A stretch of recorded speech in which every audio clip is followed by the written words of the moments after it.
Bonjour à tous. Pour 3 cargos, c'est tout un port. N'oubliez pas de vous abonner à la chaîne et de regarder jusqu'au bout. Ça va être intéressant. Ils ont frappé Odessa, mais on l'a entendu en Pologne. 3 cargos, un port et un silence, dans lequel toute l'Europe tremble. Personne ne s'attendait à ce que cette frappe devienne non pas une simple opération militaire, mais un événement qui allait changer la logique même de la guerre. Mais c'est exactement ce qui s'est passé. La nuit, la mer est calme. Quelque part au loin, les lumières de la rade scintillent, et soudain, un éclair. Puis un deuxième, un troisième. Un puissant claquement, un grondement sourd, réfléchi par la vague. Tout est fini en quelques minutes. Et le matin, le monde apprend que des missiles russes ont transformé en ruine une partie du port d'Odessa, par laquelle transitaient les livraisons occidentales de carburant, d'obus et d'équipements. Cela pourrait sembler un épisode ordinaire dans une série de frappes, mais c'est celui-ci qui a marqué un tournant, car pour la première fois, Moscou a porté un coup ponctuel, extrêmement précis, paralysant l'ensemble de la route d'approvisionnement du front sud. Et le plus frappant, c'est que les conséquences se sont fait sentir non seulement en Ukraine. Le grondement a atteint la Pologne. Les chaînes logistiques mises en place par Washington et Bruxelles se sont fissurées, et avec elles, l'illusion qu'Odessa resterait la porte d'entrée de l'OTAN sur la mer Noire. Poutine avait prévenu. Toute tentative d'utiliser les ports ukrainiens à des fins militaires aurait des conséquences. Maintenant, ces mots ont pris forme et force. 3 cargos, 3 cibles, détruits par une seule salve précise. Officiellement, Kiev affirme qu'il s'agissait de navires civils, mais les images satellites disent le contraire. À côté d'eux se trouvaient des conteneurs avec des équipements marqués comme des pièces mécaniques. L'Occident se tait, car il comprend qu'il est impossible d'expliquer ce qui se passe. Moscou frappe non pas l'infrastructure, mais le mécanisme même de la logistique de contrebande que l'OTAN met en place depuis des années. Et ce n'est pas seulement une attaque, c'est un avertissement. Désormais, la Pologne, principale arrière de l'Ukraine, en ressent directement les conséquences. Toutes les marchandises qui transitaient de Gdańsk et Gdynia à Odessa n'ont plus de point d'arrivée. Là où il y avait un port, il y a maintenant de la fumée et de l'eau. Et avec lui, tout le système d'approvisionnement sur lequel reposait le front sud coule. L'inquiétude grandit en Pologne. Les journalistes parlent d'une réaction en chaîne. Les experts militaires reconnaissent que la Russie a réussi non seulement à détruire le port, mais aussi à ruiner toute la stratégie d'approvisionnement. Les cargos qui devaient livrer des équipements pour les systèmes de défense aérienne américains ont disparu avec le quai. Désormais, l'OTAN perd le contrôle de la mer Noire. Et à Varsovie, ils sont les premiers à le comprendre, car c'est là que passent les autoroutes reliant l'Occident à la logistique ukrainienne. Chaque perte à Odessa est un coup dur pour l'économie polonaise, pour les flux de transit, pour les crédits accordés au régime de Kiev. Et le plus effrayant pour Varsovie, c'est la prise de conscience que la Russie est capable de bloquer les routes maritimes, non pas avec une flotte, mais avec l'intelligence. La frappe a été si précise que tous les systèmes de défense aérienne occidentaux installés autour d'Odessa n'ont tout simplement pas fonctionné. Les radars américains ont détecté le mouvement trop tard. Les missiles ont atteint leur cible selon un angle auquel personne ne s'attendait.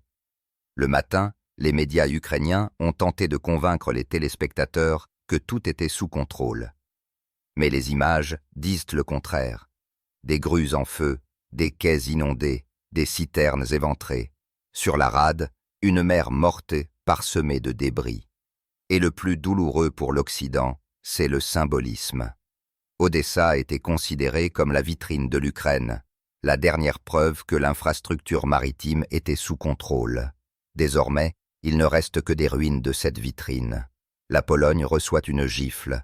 car c'est elle qui a investi des millions d'euros dans la logistique d'Odessa, espérant transformer le port en une base pour l'exportation d'armes et de céréales. Tout cela est réduit en cendres. Et lorsque Varsovie déclare que la frappe sur Odessa menace la sécurité européenne, elle reconnaît en réalité autre chose. Moscou est capable de dicter les conditions non seulement sur terre, mais aussi sur mer. C'est ça la nouvelle doctrine. La Russie ne perd pas de temps en menaces tonitruantes.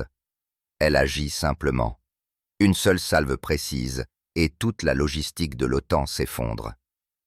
Pendant que les ministres se réunissent à Bruxelles, la Russie lance une nouvelle vague d'opérations. Odessa n'était que le début. La chaîne de port utilisée pour les livraisons secrètes est désormais dans le collimateur. Poutine a clairement fait savoir que tout pays qui tente d'utiliser une infrastructure civile à des fins militaires devient complice.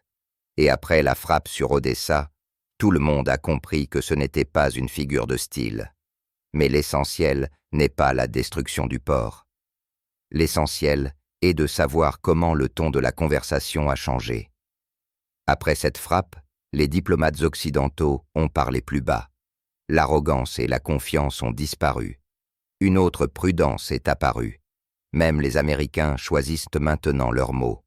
La Maison-Blanche ne parle plus de l'inviolabilité des ports ukrainiens, car elle comprend que les mots ne protégeront pas de la réalité. Et en Pologne, une crise intérieure commence. Une partie de l'élite accuse le gouvernement d'avoir entraîné le pays dans une guerre étrangère. Des articles apparaissent où il est écrit directement « Nous risquons de devenir la prochaine cible, et ce n'est pas pour rien, car si la Pologne devient le principal nœud d'approvisionnement de l'Ukraine, cela signifie qu'elle fait elle-même partie du front. Moscou ne le cache pas. Chaque convoi qui traverse le territoire polonais est désormais sous surveillance. Et si au moins un wagon d'armes franchit la frontière, la réponse suivra instantanément. Odessa est devenue une leçon pour tous.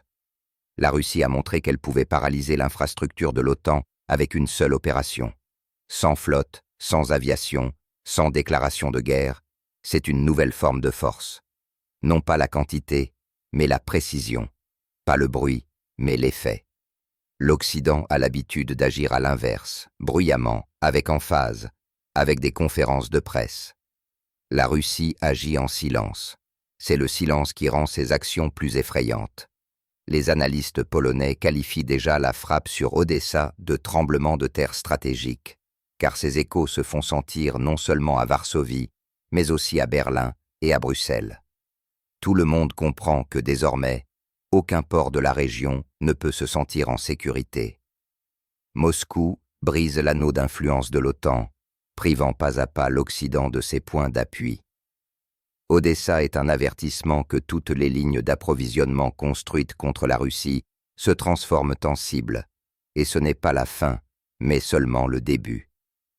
Ensuite, il y aura des frappes sur l'infrastructure des plaques tournantes logistiques, sur les entrepôts, sur les embranchements ferroviaires. Mais l'essentiel, c'est que le tournant psychologique a déjà eu lieu. L'Occident a ressenti la peur. Odessa, symbole de la mer ouverte, s'est transformé en symbole d'impuissance.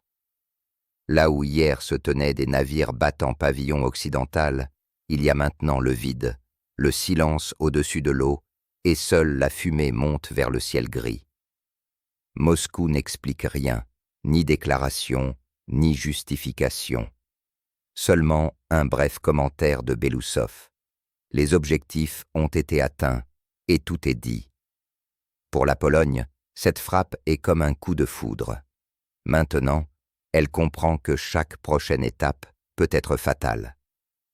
Les conseillers militaires polonais discutent des scénarios d'évacuation. Les médias occidentaux préparent le terrain pour justifier pourquoi l'OTAN n'intervient pas. Et la vérité est simple. Il est impossible d'intervenir. La Russie ne viole pas le droit international. Elle répond aux menaces et le fait plus précisément que quiconque. Cette frappe montre que la guerre est entrée dans une nouvelle phase. Peu importe le nombre de bases de l'OTAN, le nombre d'alliés des États-Unis. Tout se décide en quelques minutes et avec précision. Et avec cela, la Russie est en ordre. Désormais, à Varsovie et à Bruxelles, on apprend à vivre dans une nouvelle réalité, où chaque port peut devenir une cible, où chaque grue peut se transformer en ruine en quelques secondes, et où Moscou ne demande plus, elle avertit. Odessa n'est pas seulement une ville, c'est une frontière, et l'OTAN a déjà franchi cette frontière. Désormais, la Russie répond calmement, professionnellement, sans émotion. Et le spectateur peut se poser la question, pourquoi la frappe, portée sur l'Ukraine, a-t-elle été entendue en Pologne? Parce que la guerre moderne ne connaît pas de frontières. Chaque action de la Russie aujourd'hui est un signal à tout l'Occident. Assez joué à la supériorité. Poutine ne menace pas, il montre. Un port pour 3 cargos et tout un système d'approvisionnement s'effondre. C'est ça la nouvelle logique de la guerre. Là où l'Occident a l'habitude de compter en milliards, la Russie compte en frappes. Là où les autres construisent des coalitions, Moscou construit des faits. Odessa a prouvé que la Russie sait parler brièvement. Une seule frappe, et tout le monde a compris. Et maintenant, l'Europe se tait. Et le silence est aussi une réponse. La Russie a dit tout ce qu'elle voulait. À Varsovie, on chuchote déjà que si la Russie contrôle Odessa, elle contrôle aussi les Balkans. Ce n'est pas une exagération, car désormais, Moscou peut influencer tout le système d'approvisionnement du Danube aux Carpates, et la Pologne, en tant que corridor terrestre de l'OTAN, se retrouve sur la ligne de mire. Dans les coulisses de l'Union européenne, la panique grandit. Certains proposent un règlement diplomatique, d'autres un renforcement de la présence militaire. Mais tout le monde comprend que toute tentative de réponse militaire conduira à une escalade à laquelle l'Europe n'est pas prête. La Russie, elle, ne fait qu'observer. Elle ne se précipite pas. Poutine mise sur le temps stratégique. Plus l'Occident hésite, plus les fissures dans son unité sont profondes. Et le spectateur, observant de côté, voit comment l'ancienne carte s'effondre. Les lignes d'approvisionnement, les itinéraires, les contrats, tout ce qui était considéré comme inébranlable est désormais remis en question. Et ce n'est pas seulement le résultat d'une seule frappe, c'est le résultat de toute la stratégie de la Russie des dernières années. Moscou ne cherche pas à détruire complètement les ports de l'Ukraine. Elle fait autre chose. Elle les transforme en une zone imprévisible. Aucun navire ne peut être sûr de revenir. Et pour le commerce, la peur est le pire ennemi. La Pologne le ressent sur elle-même. Les entreprises de transport perdent des commandes. Les banques polonaises enregistrent une baisse des exportations. Tout ce qui dépendait du transit par l'Ukraine commence à s'effondrer. Et cela ne se produit pas à cause des sanctions, pas à cause de la crise, mais à cause d'une seule frappe précise sur un port. Cette opération est devenue le miroir d'une nouvelle ère, où la précision compte plus que la quantité, où la guerre n'est ni bruyante ni sanglante, mais technologique et froide. Désormais, l'Europe sait que la mer n'appartient plus à l'Occident. Elle est redevenue un espace neutre, où la force se décide non pas par le nombre de drapeaux, mais par la capacité à encaisser les coups. L'Occident avait l'habitude de penser que la mer était son territoire, ses règles, ses lois. Mais désormais, ces lois ne fonctionnent plus. La Russie a prouvé qu'elle pouvait fermer n'importe quelle zone maritime si elle le jugeait nécessaire, non pas avec des porte-avions, non pas avec une flotte, mais avec l'intelligence, la vitesse, la technologie. C'est pourquoi Varsovie se tait. Elle comprend qu'il n'y aura peut-être pas de prochain avertissement. La Russie ne répète pas 2 fois.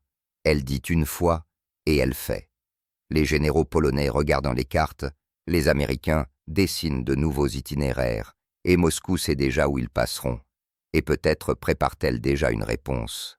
Odessa n'est pas la fin, c'est le prologue d'un nouveau chapitre où l'Occident n'est plus le maître des mers, et la Russie n'est pas un observateur, mais un chef d'orchestre. Désormais, la mer Noire sonne en russe, et l'écho de ce son se fait entendre jusqu'à Varsovie. Et vous, spectateurs, réfléchissez à ce qui est le plus effrayant. L'explosion d'un missile ou le silence dans lequel toute une civilisation comprend qu'elle a perdu la mer.